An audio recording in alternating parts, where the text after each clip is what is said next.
right, everyone. Welcome to Artist Unframed.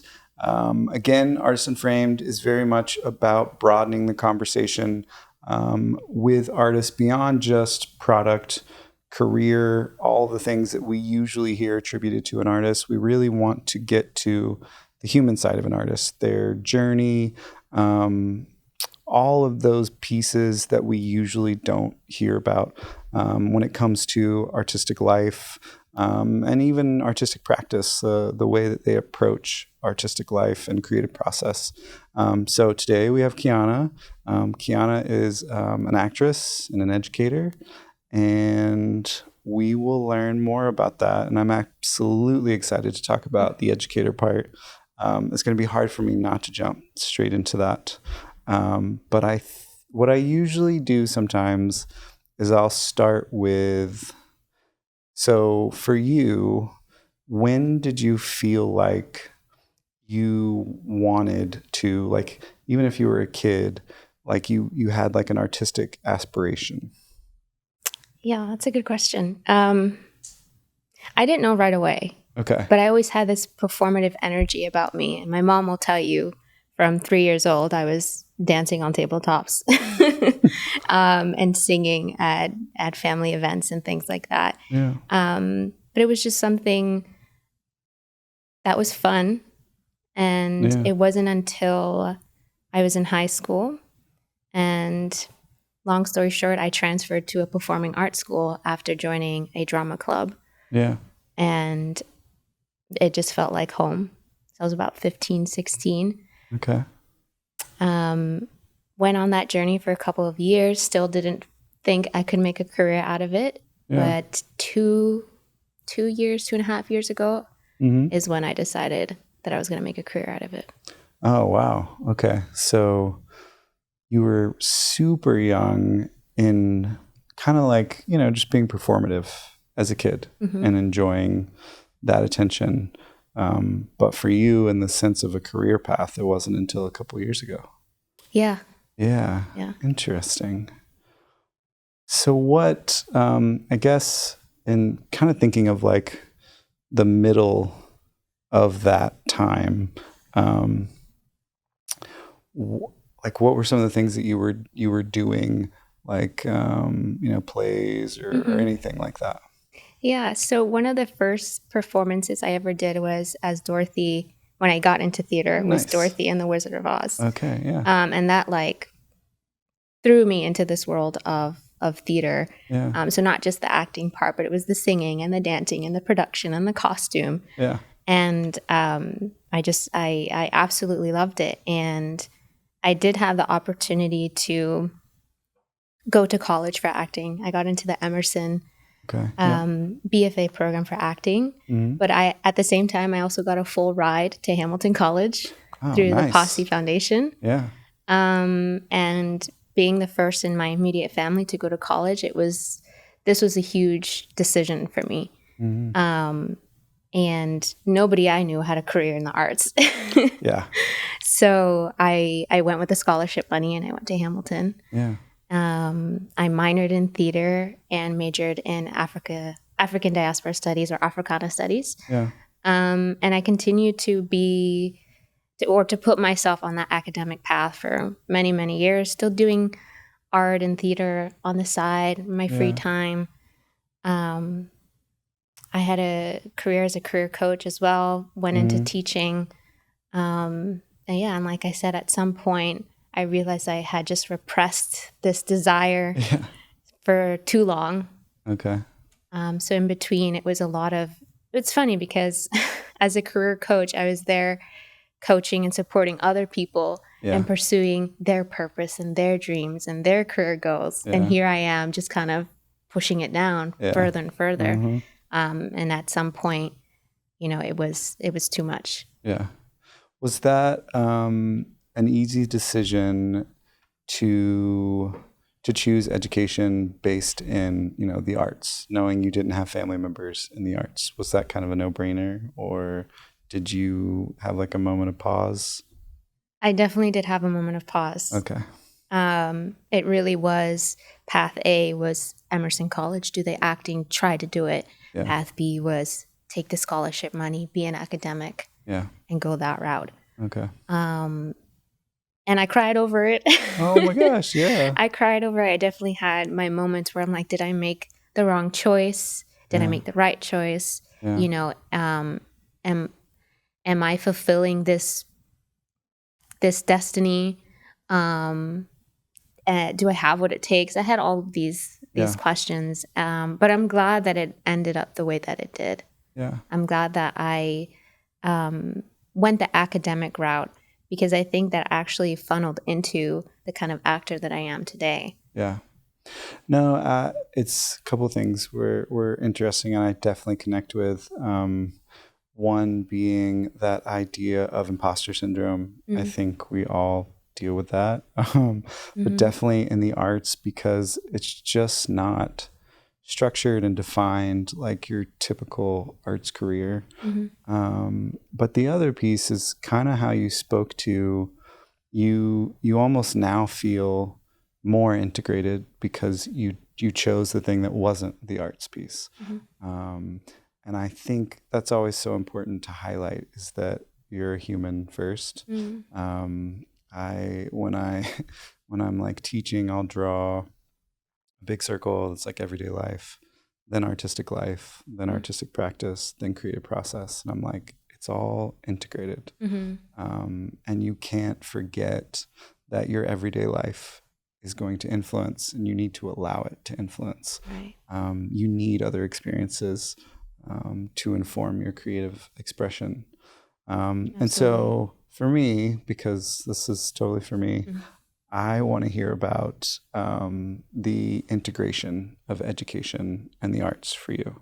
So I'm going to specifically ask about the fellows piece that I brought up before when we were talking. And if you want to give some background on what that was, what that opportunity was. Yeah, absolutely. So when I was in college, in undergraduate school at Hamilton College, there was this fellowship that people were applying for. It was called the Bristol Fellowship, and it was essentially a private family that donated money for... Those always sound like very like posh. It's like fellow. Yeah.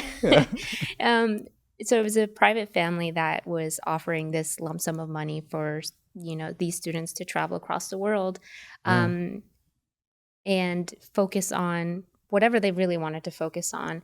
And it could be academic, it could be art, it could be both, really anything that brought all the worlds together that you were a part of. And what you had to do is you had to create a proposal, and you kind of had to defend why it made sense for you to do it in the places that you want to go, right? Similar to any kind of scholarship or anything of that sort, right? It's very similar to the Watson Fellowship, which is a national fellowship in the United States. And I had applied for both, actually. And it was one of those things where it wasn't necessarily something I wanted, but something that was like, it felt like it could be the next step. What am I going to do after college? Am I going to go right into a career? Am I going to go to grad school? What am I going to do? And the fellowship to me kind of felt like that in between, and the perfect time to kind of figure out, again, you know, I'm at a crossroads. What is the path that I'm going to take? And so I started really thinking about all the worlds that I was a part of up until that point. And one of the worlds is definitely the arts world, right? And theater and acting and performing. Another world was the academic world. And I somehow kind of just fell into this idea of hip hop theater and hip hop pedagogy before Lin-Manuel made it cool. And so he did make it really cool. Yeah. So it was a lot of thinking about, how do I bridge these worlds? How do I bring all of these worlds together? And I played around with the idea of being a teacher. And that was important for me because I knew that whatever I ended up doing, I wanted it to be in service of others. And teacher felt like one of the best ways to be in service of others, especially young people. And so that's kind of what I wrote about in my proposal. I said, I really don't know how these things can come together, but here are my thoughts on how they could. Wow, that's some real transparency. Yeah. And I said, here are some ideas on how I think they could. And I think these are some interesting places where people are trying to do that or are part of two of the three worlds.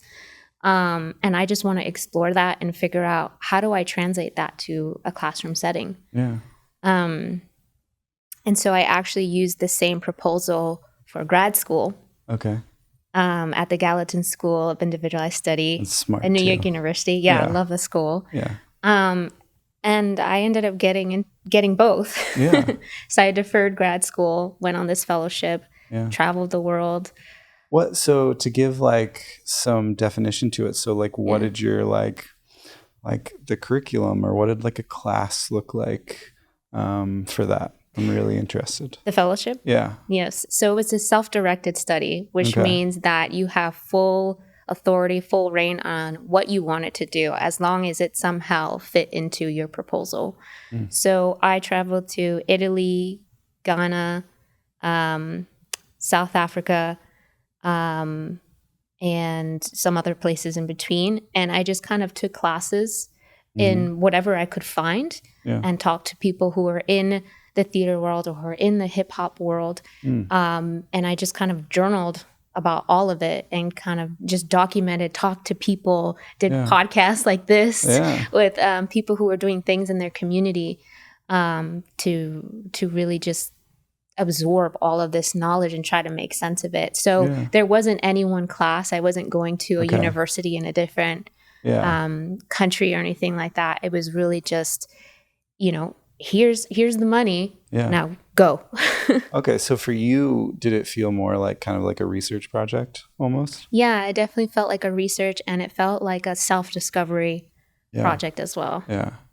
So it felt like self-discovery. What were some of the themes that you were discovering in that? Well, firstly, I learned a lot about myself. When you travel the world as a young female, true. There's things that you learn about yourself and what you're capable of in the world. Yeah. Well, world travel, like being in different cultures, it always speaks to us. Yeah, absolutely. Sure. And I learned that there are really interesting bridges that people are making already. Yeah. And that there was research and theories and academia that people were using and just kind of remixing or molding slightly differently to fit into the things that youth in their country were concerned about. Oh, okay. And South Africa was a really great example of that.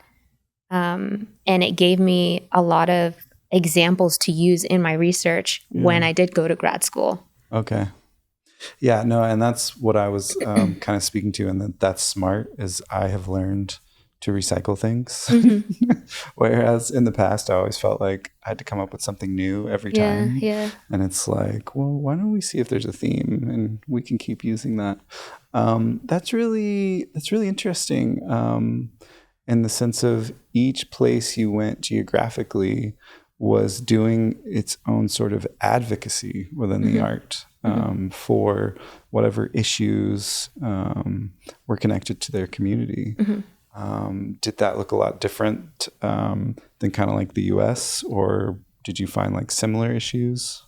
Definitely similar. Okay. For sure. Yeah. And I can tell you, like, for example, in Ghana, what I observed is that it was very much about pride around African identity.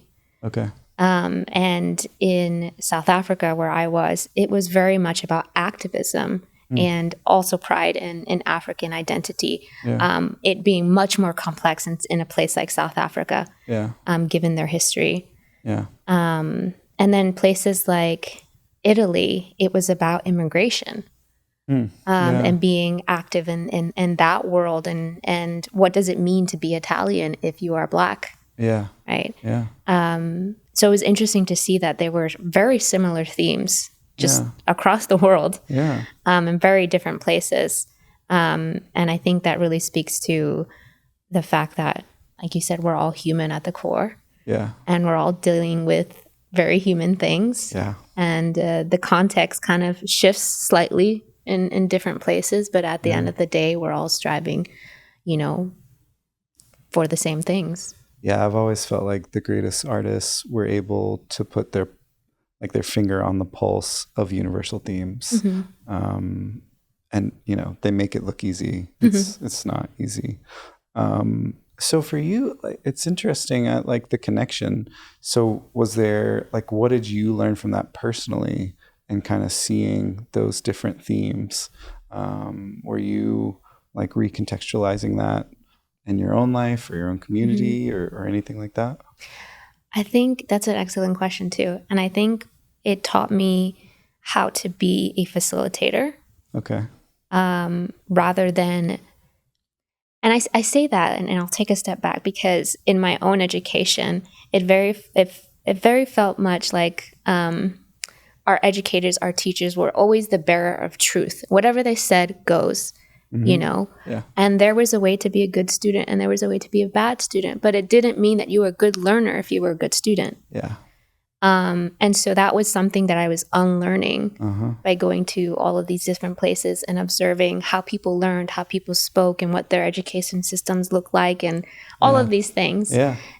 So when I did get to grad school, and I was learning about all these other academics that were grappling with the same ideas, or who had already written books about these same themes, that idea was the one that really struck me the most. And I thought about, if I do become an educator and I do teach in an educational, institution, what kind of teacher do I want to be?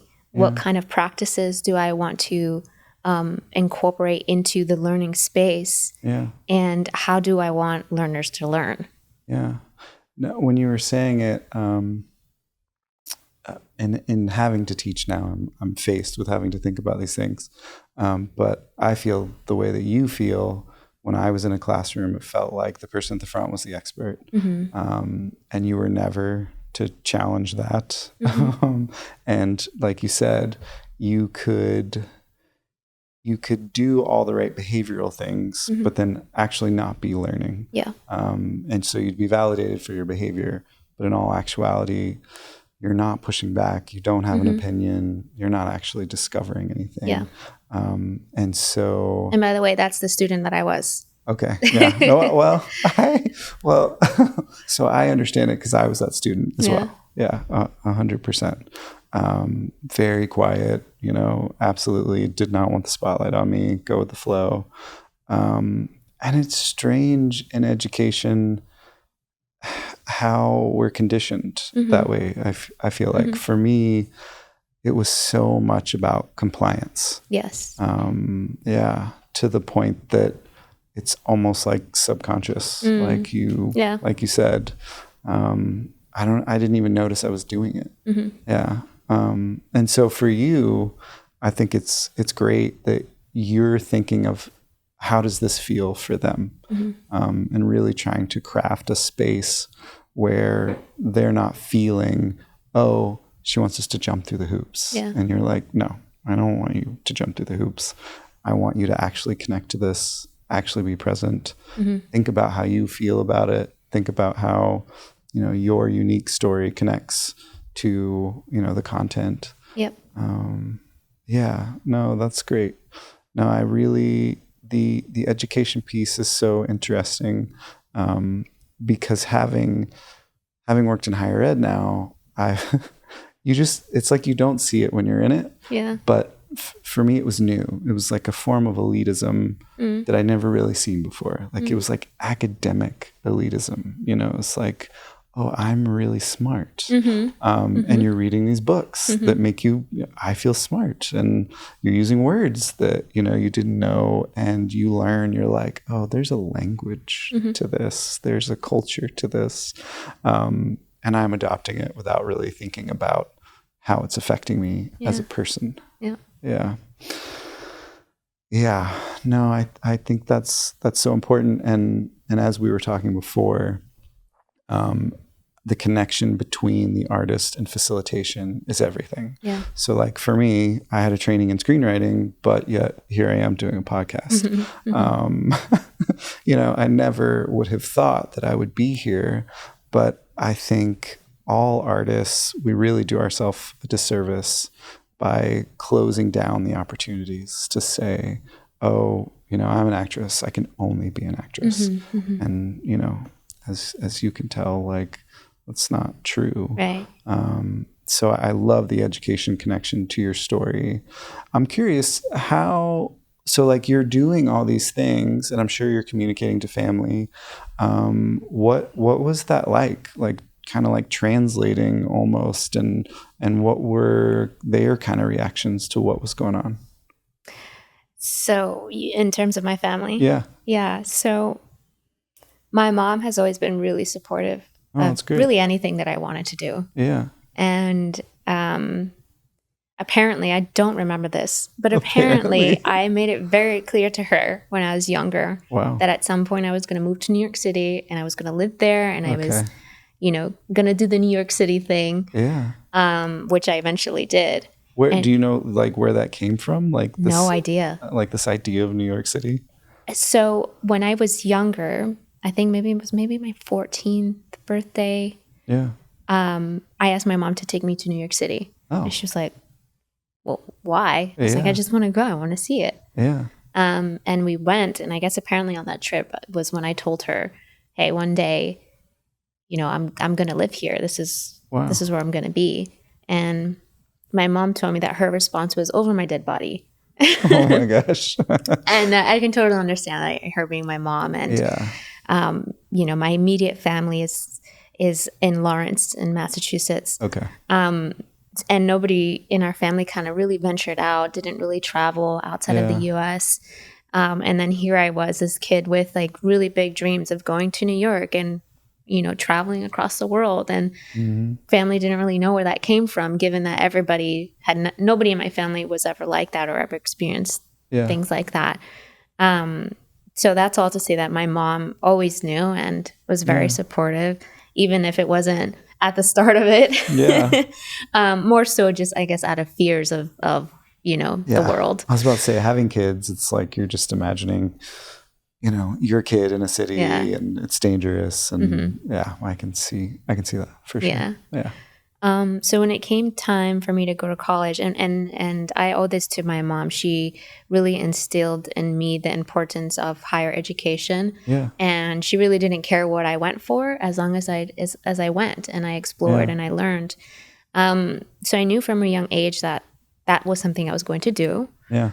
And when it came time to make that decision, my mom was really supportive of me deciding if I wanted to go to Emerson. And it was close. It was in Boston, so just a train ride away. That was going to be better for her. Uh-huh. And when I applied for this scholarship, it's called the Posse Foundation Leadership Scholarship. Yeah. As part of the application, there's 6 partner schools, if you come from Massachusetts, that you can apply to. Yeah. And there was a school in New York, and I said, that's the only school I'm going to apply for. Oh my God. Wow. Full circle. Yeah. So I, applied, got the scholarship, went to upstate New York. Yeah. My grandparents are immigrants from the Dominican Republic. So I think they have up to a 4th grade education. Yeah. So they were always very proud of me. Yeah. Just doing well and achieving things in academia. Yeah.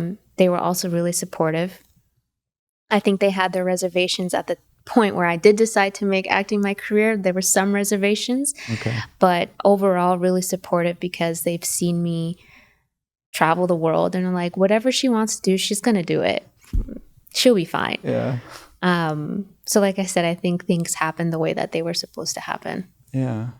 Well, and I always try to connect back to like instinct. Yeah. I think we all have it.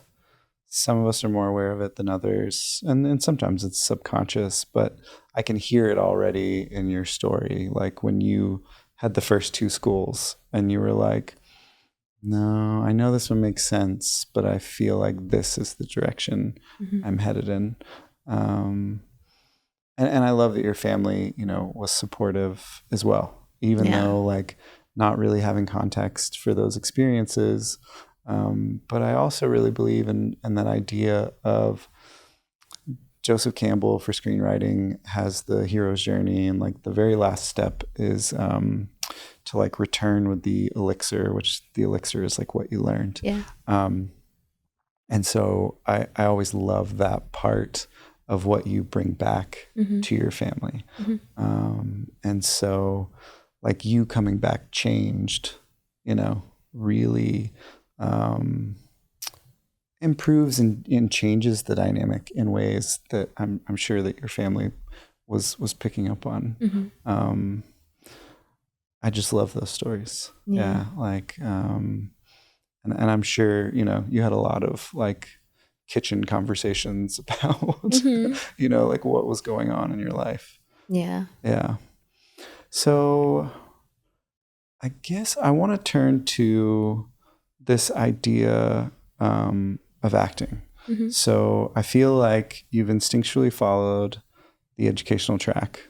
And you've had a lot of great experiences as well, like just, human experiences of traveling and connecting with communities, facilitating. How did that turn into wanting to be an actress? Yes. So, like I mentioned before, that was always a strong desire of mine from when I was like 15, and not really understanding and knowing how to make it into a career translated into me repressing that desire. Yeah. And I ended up moving to Mauritius, which is a country in Africa in the Indian Ocean. It's probably as far away from the United States as it could possibly get. I had to look that one up when I was looking at your bio. I was like, where's this? Yeah. So I went there to teach for a new program in entrepreneurial leadership at the African Leadership College. And I was really excited to do that. Because it's a school that has missions, not majors. And that was very closely linked to what I had done at the Gallatin School. Yeah. And I felt like I could really be in service of, young people and in service of their mission. So I was very, very excited for that. And I felt like this is potentially something that I could do for years. Yeah. And that I would be happy doing. And I got there and the pandemic hit pretty hard. Oh my gosh. Okay. Yeah. It was interesting because I was in lockdown in New York City when I had gotten the job, but the pandemic hadn't hit them yet. Oh, wow. But when I arrived there, it did. No, for you to say it was worse and you're from New York, I'm like, it hit them pretty bad. That's gotta be bad. We were on full lockdown to the point where you could only leave the house on certain days based off of the first letter of your last name. Wow. So I had like Thursdays and Sundays or something like that. Yeah. Oh my gosh. So it was pretty intense. But I mean, beautiful place to be in lockdown. Oh yeah. Yeah. I'll say that. So I had maybe a couple weeks of in-person classes and then quickly transition into virtual classes. Okay. So that was a whole other ballpark that I was not prepared for. Yeah, no, I know. Here I was with my master's degree in pedagogy and ready to get into the classroom. And here I am, in my room in front of the computer. I know. It's a whole different beast. Yeah. But, at some point it got easier. And that kind of became the new normal, as people would say. Yeah. And then one day, somebody at the African Leadership College posted on a random select channel. That's literally what the channel was called, random. Nice. And it was a casting call for something that was filming in Mauritius. And I submitted for like a day player role, and it was like a limited series. Yeah. And I sent in a submission, and I was like, 3 months later, I forgot about it. They were like, oh, with the pandemic, slowing down production. Yeah, delays. So then 3 months later, I get a call from the casting director, and she's like, hey, the director actually wants to meet with you. Like, can you come in? Yeah. And it was funny because during that time, I had decided I was going to take a vacation. Like, I was just going to get away from the apartment and go to a new space. And so I had to like leave where I was to go meet the director for my vacation. Oh my gosh. And I met with the director, and he was like, listen, your audition was great, and we've seen your other material. He said, this role is too small for you. Oh, wow. I said, okay. Yeah. He said, well, we have another role in mind for you, but originally it's a male role. But we think that you would have an interesting spin on it. I said, okay. He's like, it films for 13 days and it's a small supporting role. Like, what do you think? And I said, yes. I mean, at this point, I'll take anything to get the experience, you know? Yeah. And it was a South African limited series, and I filmed for the 13 days, had that small role. And at the same time, I was teaching a course called Introduction to Missions with my students. Yeah. So that idea, because you said that it was like missions instead of majors. Yeah. And I was like, that's a great concept. Yeah. Yeah. So I was teaching that module course, and as part of that course, I was experimenting with this idea of ikigai, which is a Japanese concept of your life's purpose. Yep. So I was leading the students through this exercise, which I had done before years prior. Yeah. And it was this idea to help them kind of hone in on some opportunities or challenges in the world that really spoke to them. Yeah. While also considering what they're already good at. Mm-hmm. And so I decided to do the exercise with them, even though I had done it before. That's always the facilitator thing. Is like, I can't have them do something that I'm not doing. Right. Yeah. And so, having had that experience of filming for that show, my ikigai became completely different than it was years prior. Yeah. I just stopped repressing it, and it just became abundantly clear that acting wasn't just, for me, it wasn't just fun and desire to do that. I could also be in service of as an actor. Yeah. And it was the ikigai exercise that helped me realize that. Yeah. You keep saying it, so I kind of want to think about it for a second. Yeah. The repression. Yeah. So like, did you know what that repression was? Was there like a specific reason that when that would come up, you're like, nah? Couple of things. Okay. I think my rational brain was like, how are you going to make money? Okay. If you're not already established, if you don't already have a network, you don't have connections. Our mini parent that's like on our shoulder. Yes. And like I'd mentioned, first in my immediate family to go to college. So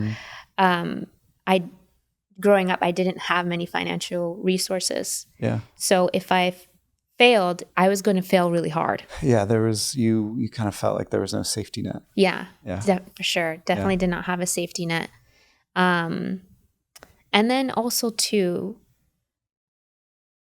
just not seeing people like me on screen. And I think a lot of, actors and performers of color have gone through that. Up until now, things are kind of changing for the better, which is amazing. Yeah. But growing up, I think the one show was like Taina on like Disney or Nickelodeon. Yeah. And that's all that I could really think of. Yeah. Who looked slightly like me or who spoke like me. Yeah. Or had similar backgrounds. And it was just like, where am I going to fit in this industry? What value are people going to see in me as an actor? Yeah. And I just couldn't visualize a space for me. Yeah. It's kind of wild how much that can affect you when you're not seeing yourself on screen.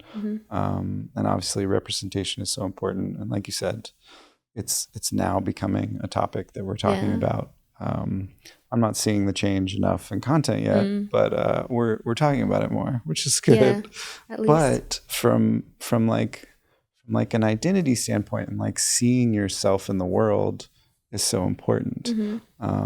So it's interesting that was a big part of that repression. Yeah, I would say that was that more so than the what if I fail? Yeah. Yeah. Which you think would be the scariest part. Yeah. No, it's absolutely, it's something that we're talking about, but it needs to improve. But I'm also kind of blown away that you found your way to like a diverse like TV film industry by what you were doing, traveling around. So it's almost like you found a pocket that, you might not have found in the US. But I think it's a better pocket because again, I think other cultures do a lot of things better than we do. So obviously we all have our own flaws and issues. Right. But that's like the greatest thing about traveling for me is getting to experience other cultures.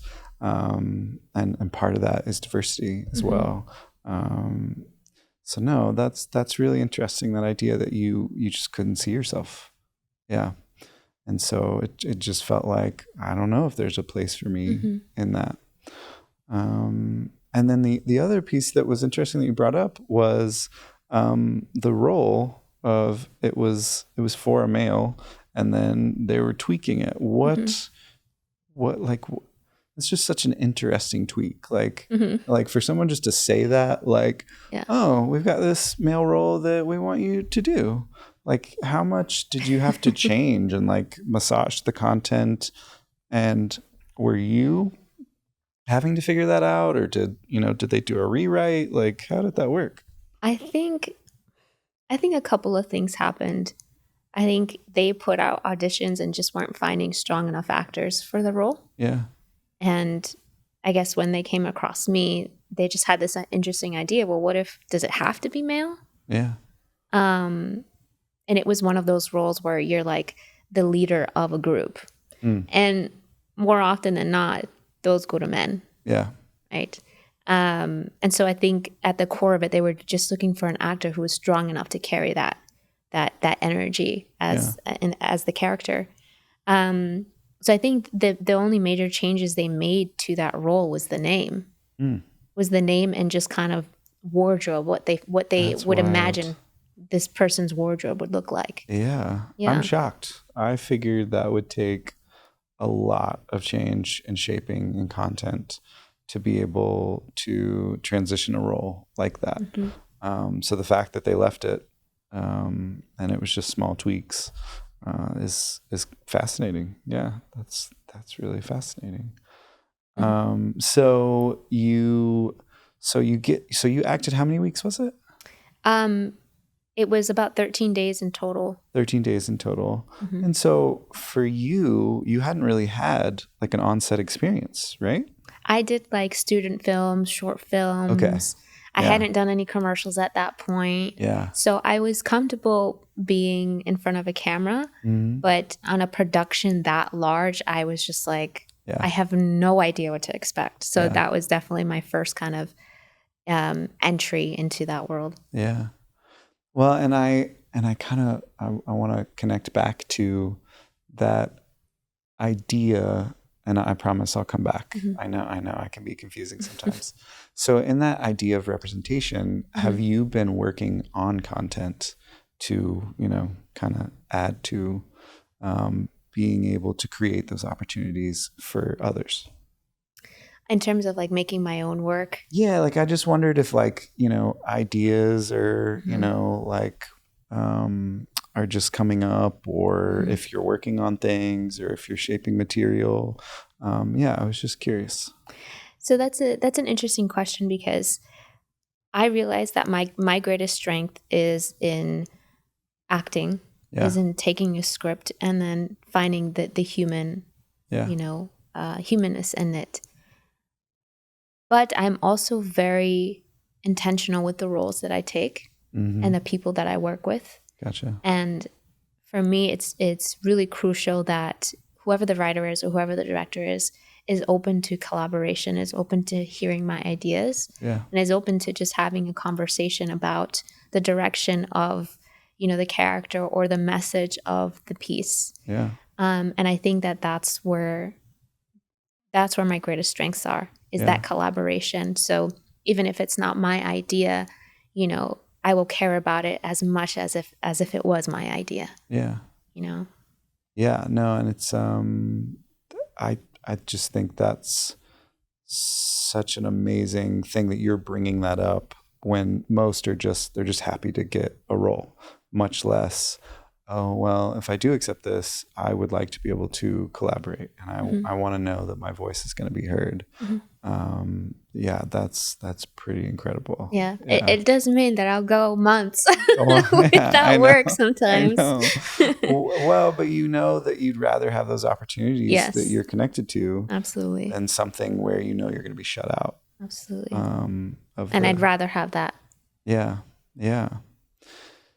So when you're picking roles, what is kind of the criteria for you when you're picking roles? Yes. So the first thing is usually what is this project about? What is the message? Yeah. What are you trying to do with this piece? Mm-hmm. And does that align with who I am as a person and who I am as an actor? Yeah. The second thing is nuance and complexity. So if something feels cliche, I kind of want to stay away from it, you know? So I think, for example, Jordan Peele's work, dream director for me, dream writer for me. Oh yeah. I think so many of his characters are nuanced and rich, and I want to see that in the characters and in the writing. Yeah. So being able to see a script before I agree to a project is really important. Yeah. And I've learned my lesson on that. Oh, yeah. Of not seeing the full script before I accept something.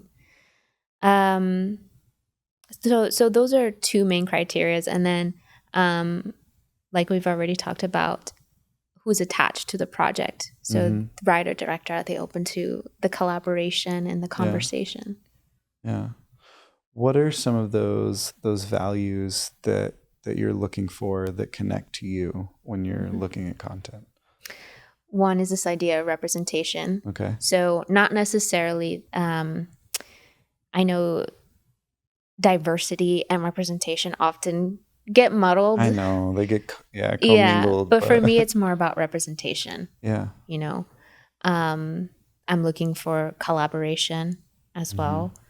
And I'm looking for, I guess it kind of goes with collaboration, but just teamwork. Like at the end of the day, we're always going to be on the same team, like on a project, regardless of what our values outside of this project might be. And I think that's really important given the kind of political climate we're currently in. It's a little divisive. Yeah. It can be, but at the end of the day, we're all human and we're all going to experience human emotions. And if the project that we're working on speaks to that, then I want to work with you. Okay. Yeah. And that can be really hard. Yeah. So it can be a fine line sometimes. And sometimes I have to remind myself that at the end of the day, like, we are human. And as long as you respect me and I respect you and we're making something beautiful, then that's what matters. No, that's great that you've got those boundaries for yourself. That's something in teaching with young developing artists where I'm always like, you need to be active in this part of your artistic development. If you're passive, other people will define it for you. And as you know, they have no problem defining it for you. So it's great that you have that and that you can model that for other actors and actresses, you know, that you're around. I'm sure you're around young developing actors as well. And so that's just so important. And it's really not something that is brought into the conversation of, oh, I want a career in the industry and I want to be an actor or actress. It's usually you're not hearing, well, you need boundaries and you need a criteria to filter through the projects. Don't just say yes to everything. Have some way of deciding what you want to do and does it resonate with you. You're usually hearing, no, just take anything because you're lucky to be here. And sometimes those things change the more you get experience and the higher you rise in the career. Like now I'm not going to do low budget things because I've done my time. Well, and you've experienced low budget now, so you know what that means. Yes. I've moved up, to bigger budget things. As much as I loved, that experience.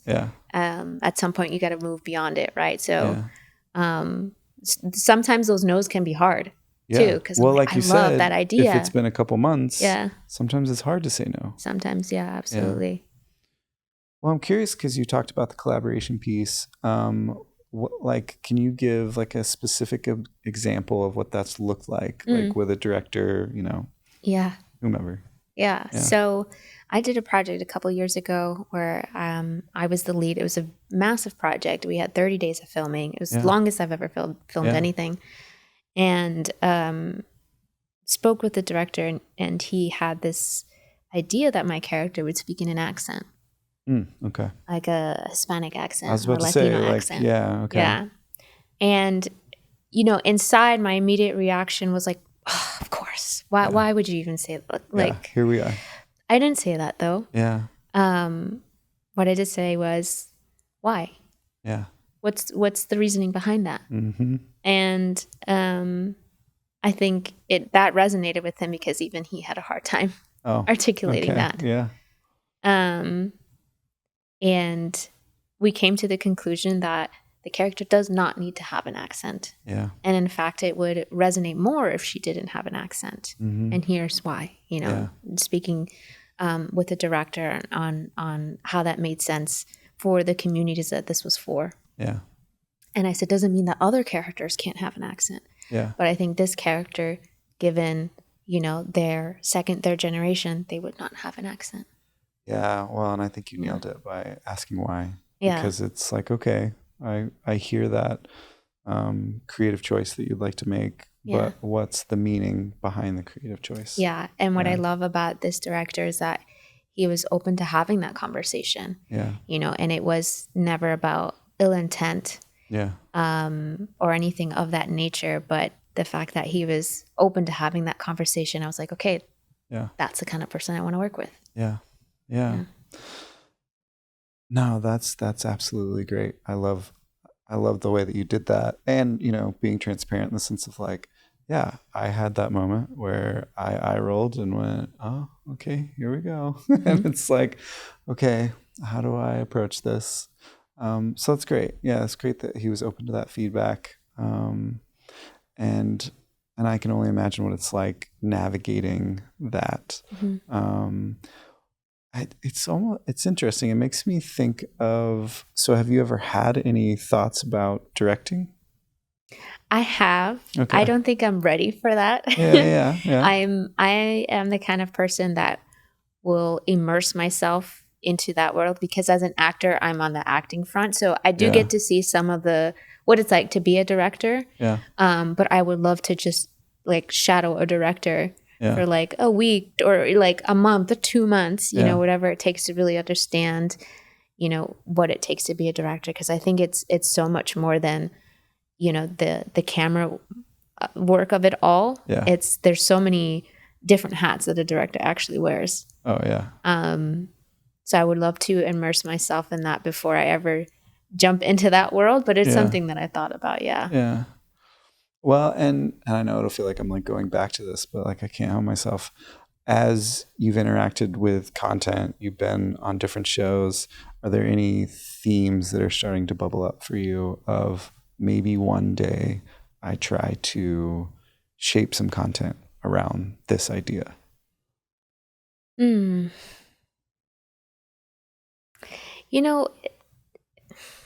It's interesting because, and I think I should give an example first to kind of make sense of my thoughts. Yeah. There's an actor that I absolutely adore. His name is Riz Ahmed.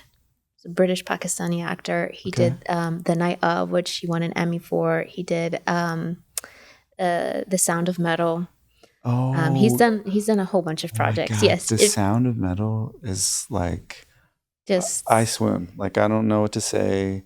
I was that annoying person that. Have you seen Sound of Metal? Same. And they're like, no, what's it about? And I'm like, same. Oh, I don't want to explain it to you. It's such a great film. But I think Riz Ahmed is a great example of the kind of actor that I want to be. Yeah. And who I think he is somebody who, one, cares about representation. Yep. Two, many of the characters that he plays, his race or ethnicity or even his religion has nothing to do with the character. Yeah. And that is so major. Yeah. Given that he's British Pakistani guy. He can't hide it. Yeah. You know, he can't go off and play a different race, for example, that some other people have done in Hollywood or tried to do. And for a lot of, you know, actors of color, you know, we tend to get put in boxes based off of our ethnicity, or based off of our religion, etc. And I think Riz Ahmed has just burst that box wide open, and said, "You're not going to put me in a box." You know, so there's not that's all to say that there's not necessarily one theme that resonates with me more than the other.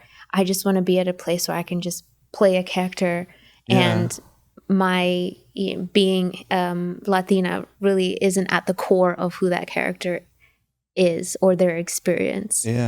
I know it's bizarre that culturally we're just now getting to a place of accepting that our stereotype is not concrete for people. Like we're finally to a place where you can have a hip hop artist that is actually into anime.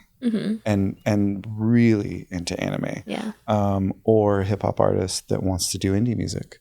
And not only are they going to do indie music, they're going to do like music videos with like weird teddy bears, and you know, and like it's like we're finally in a place to where that can happen. I still think there's some reticence and some pushback, but I'm so happy to see it.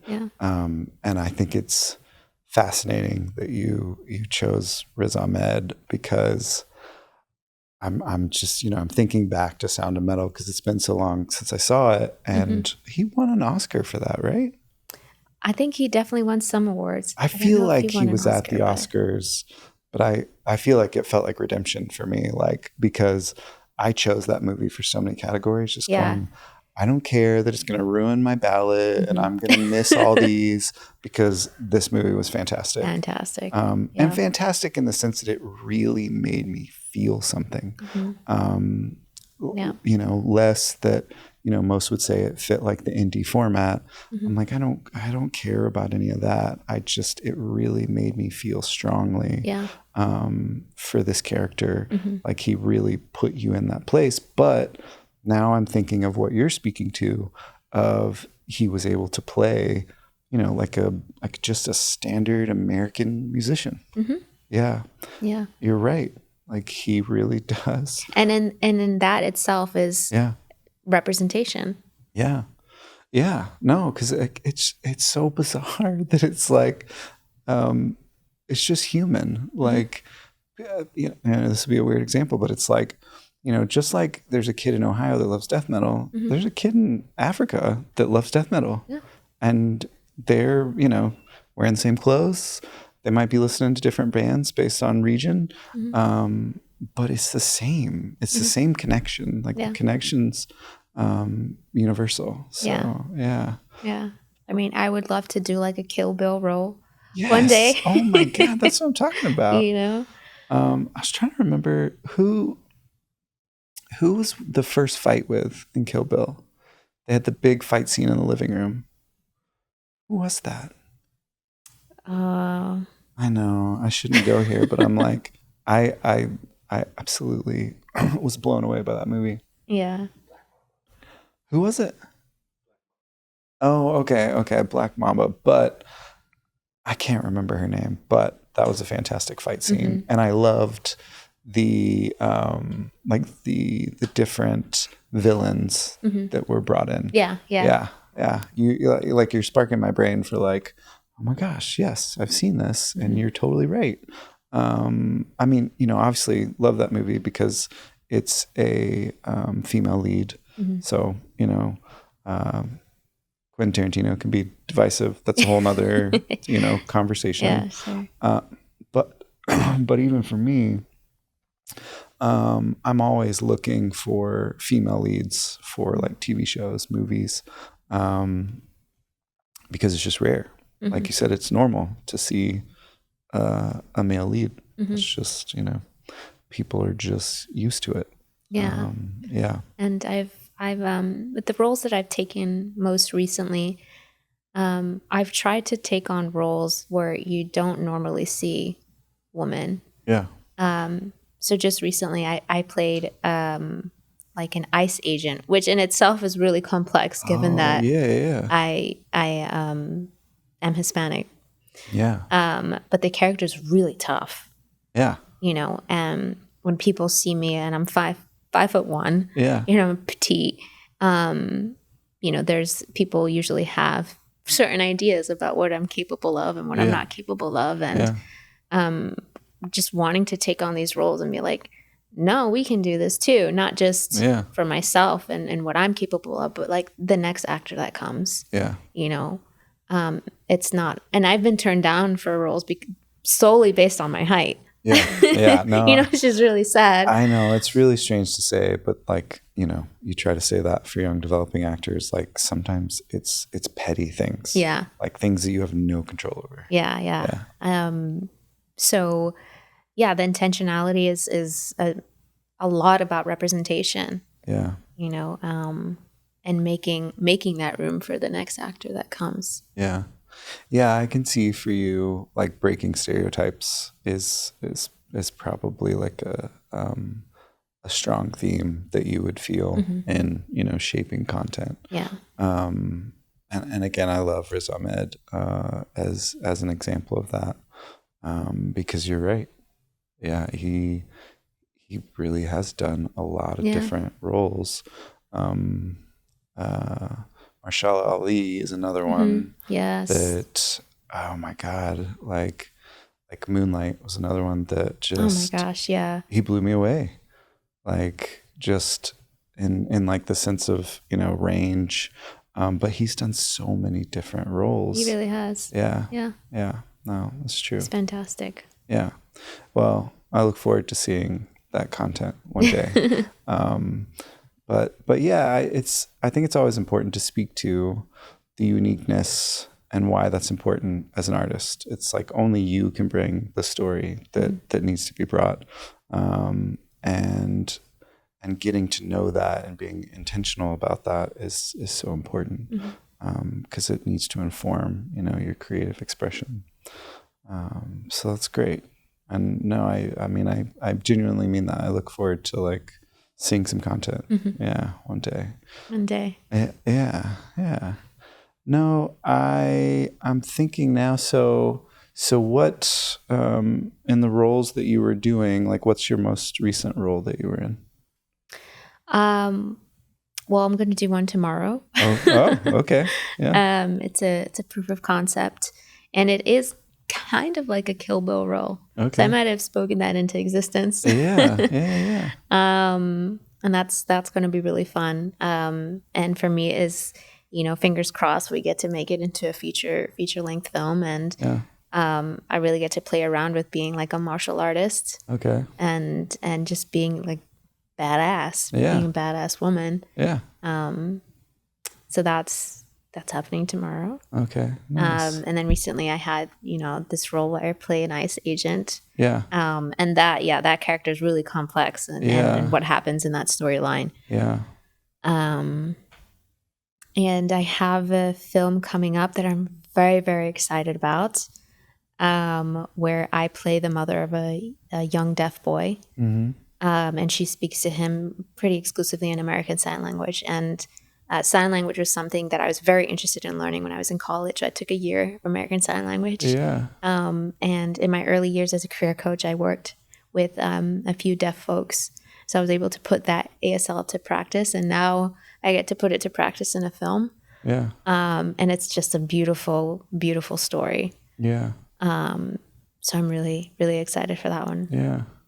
Yeah. How, so for you as an actress, and, you know, you're experiencing so many different, you know, versions of humanity. How does that influence you as a person? Yeah, that's interesting to think about, because outside of acting and, like being a performer, I tend to be an observer. I tend to be more quiet. I tend to be a little bit more reserved.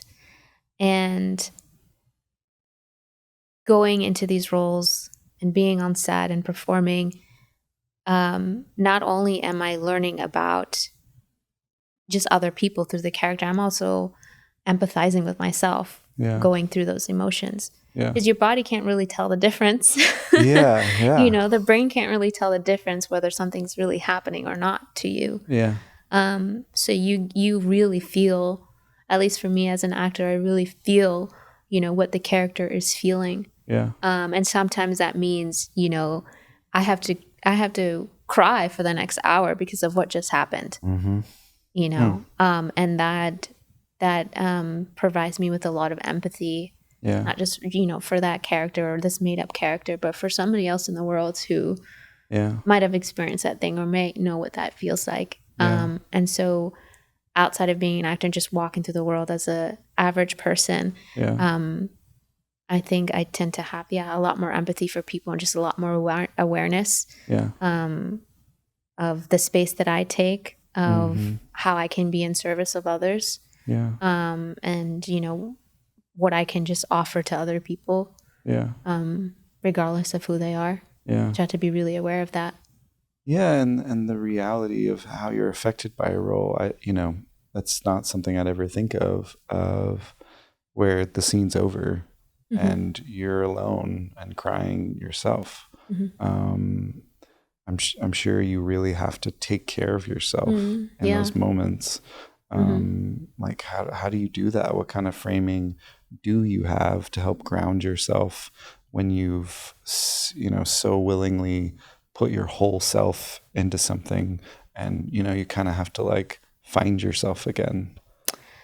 Yeah, it's definitely been a journey in figuring that out. I think when I was starting out, and I've had some really emotional scenes like of sexual assault and even worse things, and things we don't think about when we're signing up for acting. And trying to do justice to those roles or those experiences rather, in that moment, whether I have experienced it or not. You know, it takes so much out of you. And I think that's one of the things that's really underestimated. And for a while, I just wanted to come across as a professional, that like I can do it, and, you know, however many it takes, I'll do it. And so for a long time, that's what I would just do, even though, you know, it probably would have been better for my mental health to take a break and then come back to it. So for a long time, it was just, all right, let's go again. And at some point, when I was working on a big project, there was a pretty emotional scene, and I basically had like a nervous breakdown after like the third take, because it was so heavy. And I guess, you know, the other actor did not realize how thick he had laid it on.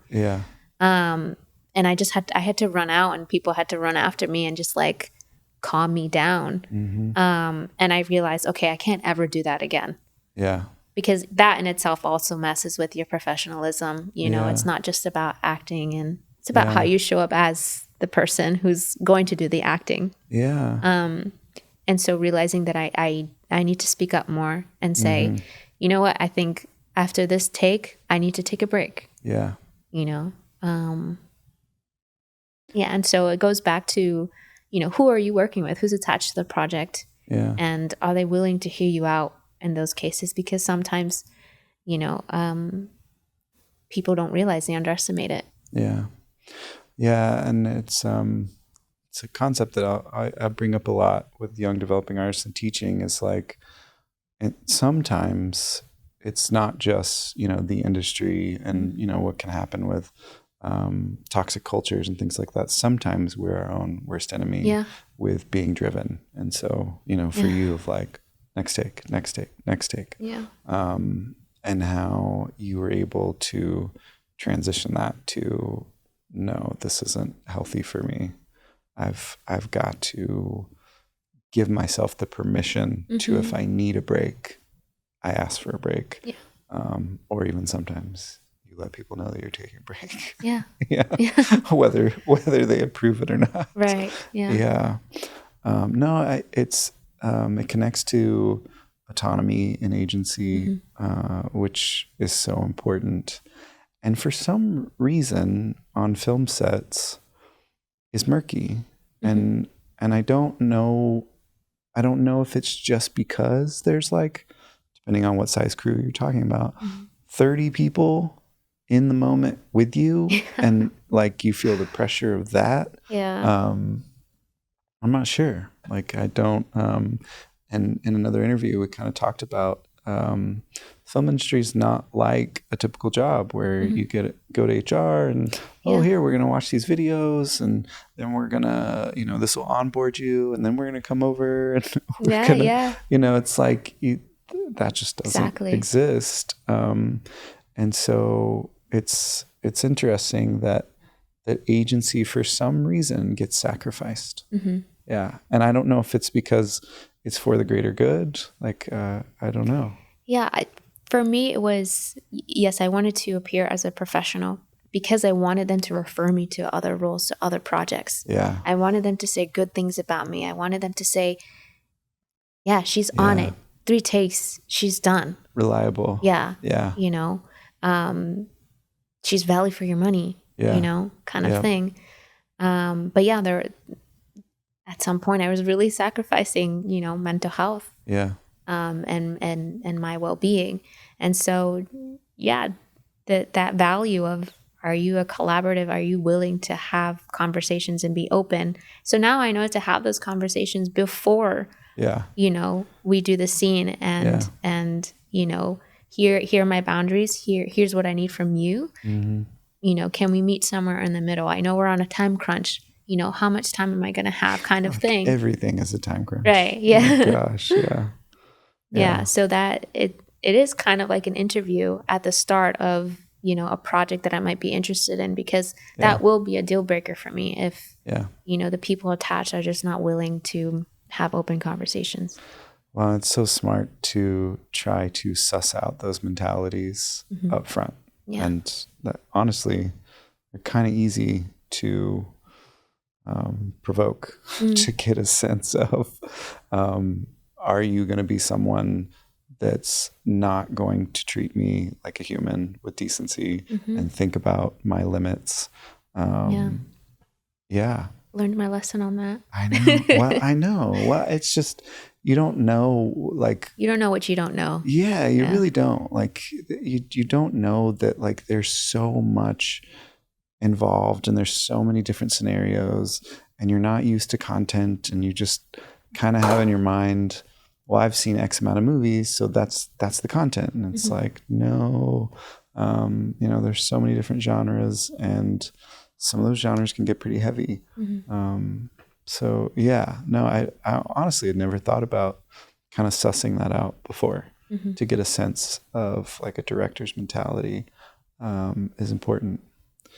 And I wonder too, like, because you've created a lot of these boundaries and kind of healthier ways of approaching things.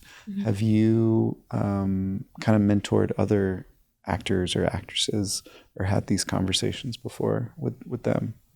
I have not. Okay.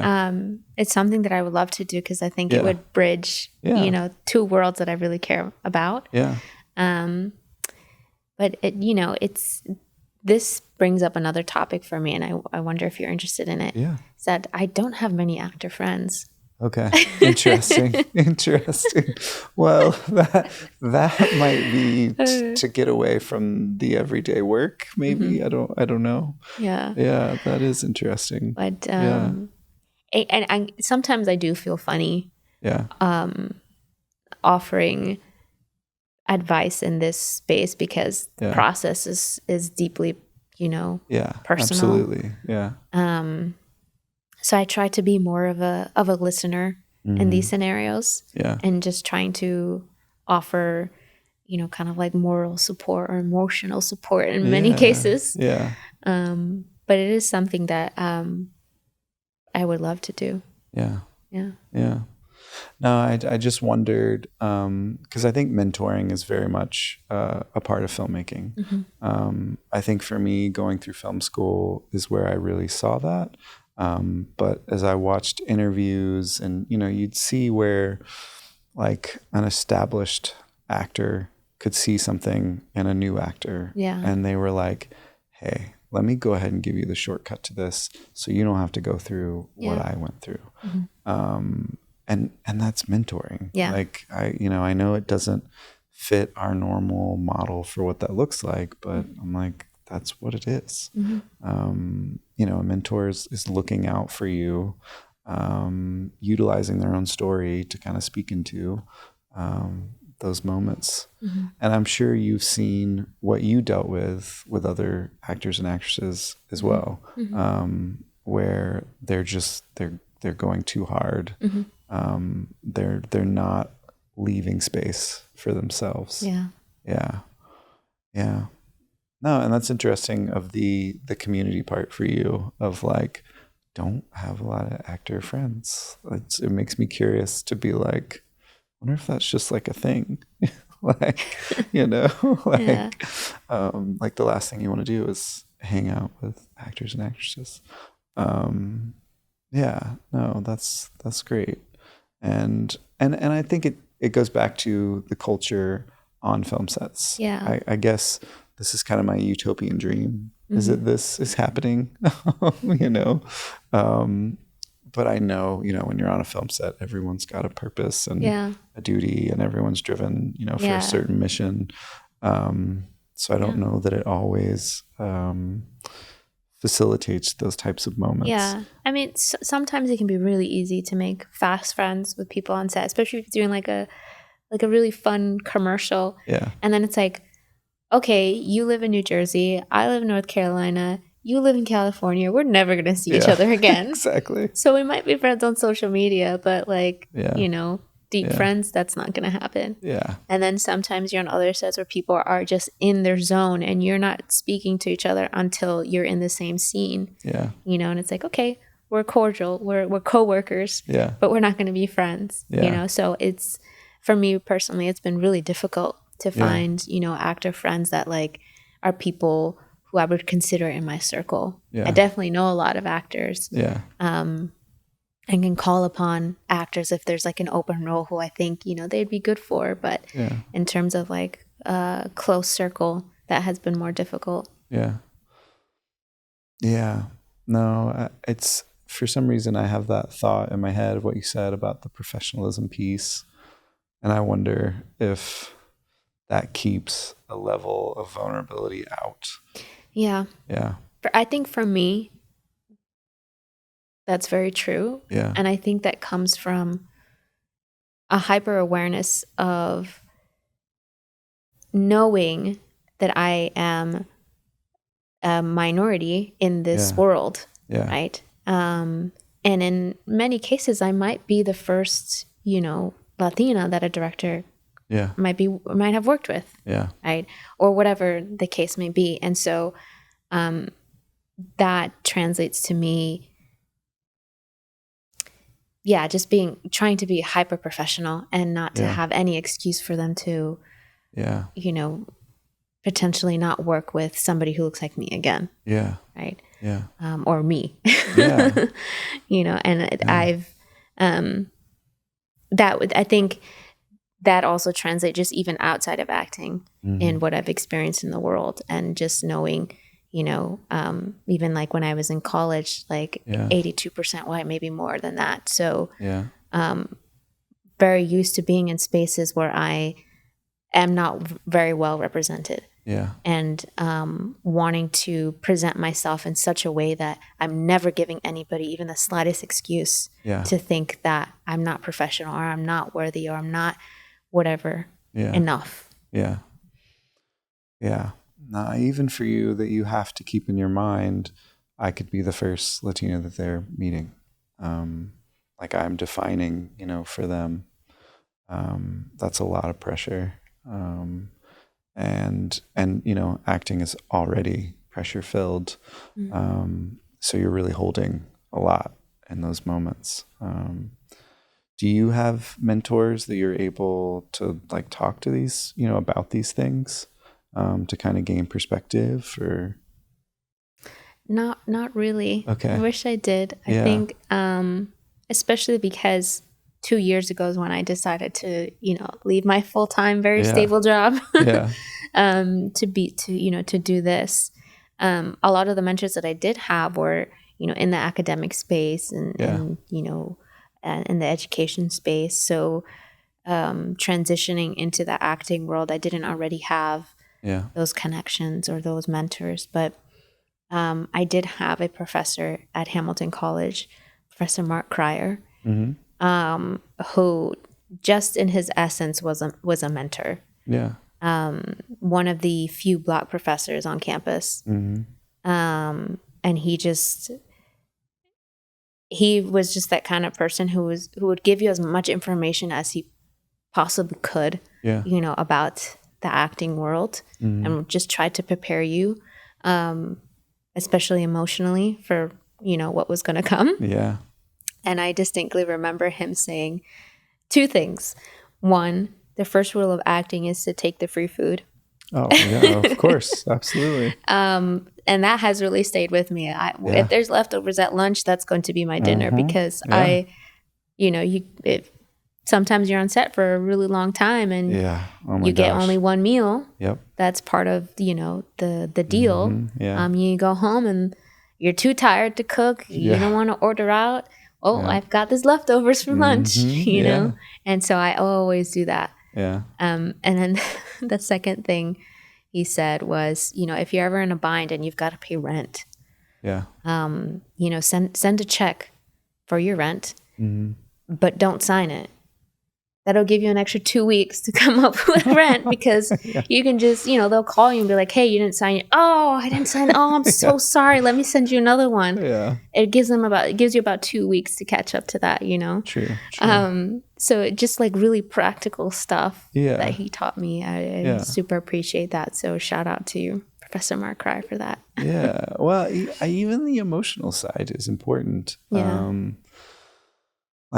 Obviously in classical training, you're gonna do so many exercises that are gonna bring that out. But even there, I don't know how much is integrated into that training of being able to take care of yourself when you are allowing yourself to be so emotional and vulnerable. Yeah, so that's great. I mean, even for him to plant that seed of like, hey, this is something you need to think about. Yeah. No, that's great. Yeah, no, it's interesting, because I was just thinking of what you talked about in being vulnerable as an actor and actress, but then you've got the professionalism, and so.